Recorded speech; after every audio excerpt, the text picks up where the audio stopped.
Јане може да кажем.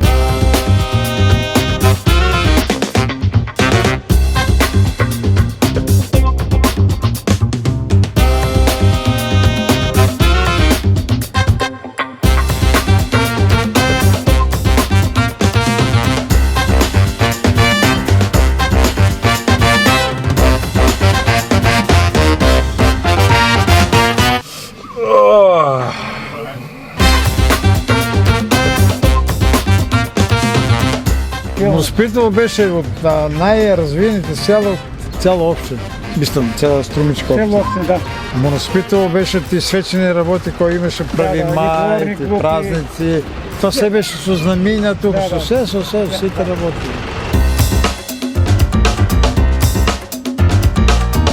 Тука во културниот дом имаше апаратура, се е поставено платно. И така викам, се додека неле после кој испаднаа телевизиите, тие тако и луѓето почнаа дома да си гледат и немаше толку за не сам интересни за нив и така се остана така. Дава од сите жандари, сите такова, дава. Козара, Далеко на сонцето, каубојски филмове, секви филмове.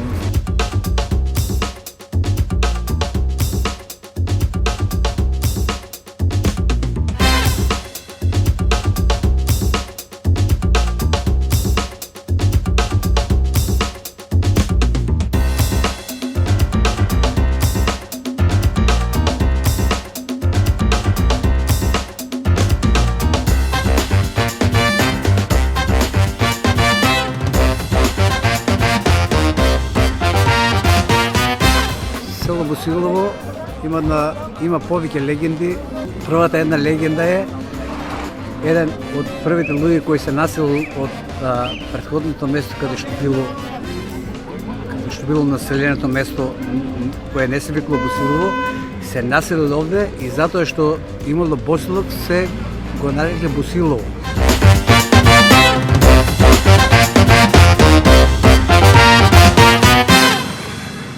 Многу сакам да ставам работи така.